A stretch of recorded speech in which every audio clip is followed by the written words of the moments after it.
سن لیں آپ۔ عید میلاد النبی ایک نئی عید ہو گئی ہے، کیا اس کا حکم دیا محمد رسول اللہ نے؟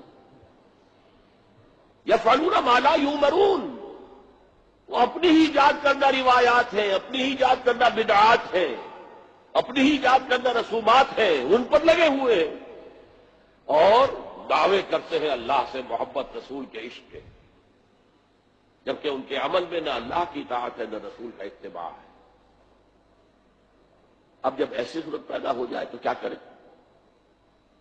فمن جاہدہم بیدہ فہو مومن، تو جو مسلمان بھی ان کے خلاف جہاد کرے گا اپنے ہاتھ سے، اپنی طاقت سے، وہ مومن ہوگا۔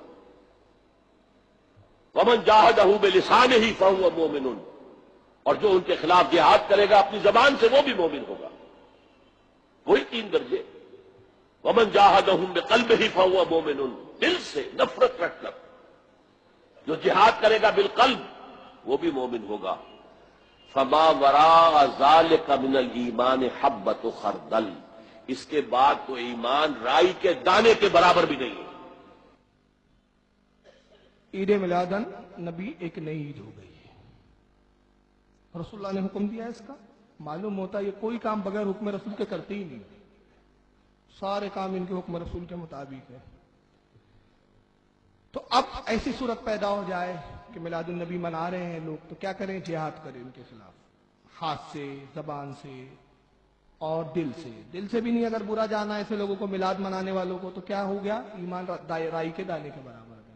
نائک صاحب کو بھی سن لے ذرا اس میں۔ ربیع اول پہلا چیز کئی حدیث میں نہیں آتا ہے کہ محمد صلی اللہ علیہ وسلم کا جنم دن منانا چاہیے، کئی حدیث میں لکھا نہیں ہے۔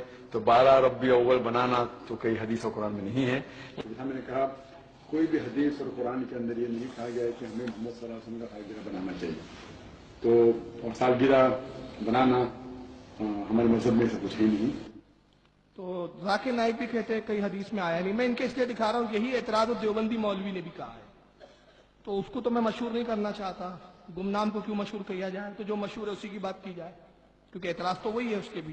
تو وہ بھی کہا کہ گیا کہ بھائی میلاد النبی منانا حدیث میں نہیں ہے۔ آئیے، اس کی قسمت بڑی خراب تھی ذاکر نائک کی۔ جس انٹرویو میں بیٹھ کے بول رہا تھا کہ میلاد النبی منانا نہیں چاہیے، اسی انٹرویو میں کچھ دیر کے بعد ایک کال آتی ہے ایک ٹنٹناٹن سنی اسلامی بہن کی، اور ایسا ٹنٹناٹن ٹھوکا کہ اس کے ہوش ہی اڑ گئے، اور اس سے اس نے سوال کیا اور سوال کا جواب نہیں دے سکا۔ گویا یہ واضح ہو گیا کہ ہمارے یہاں کی عورتوں کے بھی جواب ان کے پاس نہیں ہے، تو مردوں کے کیا جواب دیں گے یہ لوگ؟ اب ہماری بہن نے سوال کیا ہے، وہ دیکھیے کیا سوال ہے، آئیے ذرا سنیں، آپ خود ہی زبانی سن لیں اور پھر جواب کیا ہے وہ بھی سن لیں۔ جی دوسرا سوال یہ ہے کہ کہا جاتا ہے حدیث میں کہ مسلمانوں کو غیر مسلموں کی تقلید نہیں کرنی چاہیے، جی تو جو یہ ٹائی اور جو جس سوٹ میں آپ بیٹھے ہیں یہ غیر مسلم زیادہ پہنتے ہیں، بلکہ وہی پہنتے ہیں، تو کیا یہ جائز ہے ٹائی پہننا یا یہ فل سوٹ پہننا ہے؟ بہت شکریہ، دونوں سوال بڑے اہم سوال۔ ٹائی پہ تو پہلے بات ہوئی تھی، ایک اور تفصیل سے بھی میں چند دنوں میں بات ہم کریں گے ٹائی کے حوالے سے اور حوالے سے۔ کتنی دیر کنٹرول روم؟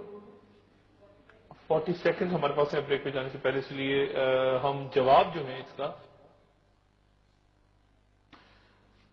ویلکم بیک ہوتے ہیں حضرات۔ ڈاکٹر ذاکر نائک کے ساتھ ایک طویل نشست جاری ہے گفتگو کی، اور ڈاکٹر صاحب پہلی جو بات بریک پہ جانے سے پہلے آپ اس کو کچھ فردر کرنا چاہیں گے یا آگے بڑھیں؟ اور دوسرا سوال جو تھا، دوسرا سوال آگے بڑھتے ہیں، میرے خیال سے بہت سے سوال، ایک سوال خواتین نے پوچھا ہے، بہت آگے بڑھتے، بہت سارے سوال ہیں۔ ٹائی کا جواب نہیں تھا، کیوں نہیں تھا؟ انگریزوں کا لباس ہے، اور سوال ہی میں تھا کہ اللہ کے رسول نے تو فرمایا دوسروں کا طریقہ مت اپناؤ، تو آپ کو میلاد النبی تو دوسروں کا طریقہ نہیں ہے، وہ تو صحابہ کا طریقہ ہے۔ نبی تو نبی خود میلاد مناتے تھے اپنی، حدیثوں میں آیا ہے نا، پیر کے دن روزہ رکھ کے ذکر کیا آپ نے، میلاد کا تذکرہ کیا ہے نا۔ مطلب وہ ایک الگ بات ہے کہ اس زمانے میں ڈھنگ اس طرح کا نہیں تھا جو آج مروجہ طریقہ ہے۔ آج اس پر گفتگو کرے گی، جو مروجہ طریقہ ہے اس میں جو چیز کیا غلط ہے، جو غلط ہے اس کو چھوڑا جا سکتا ہے، جو صحیح ہے اس کو تو آپ کو قبول کرنا پڑے گا۔ تو بہرحال ٹائی کے بارے میں آئے کہ بھائی وہ تو اسلامی لباس نہیں ہے، تو ان کو فوراً یاد آیا کنٹرول روم کتنا منٹ؟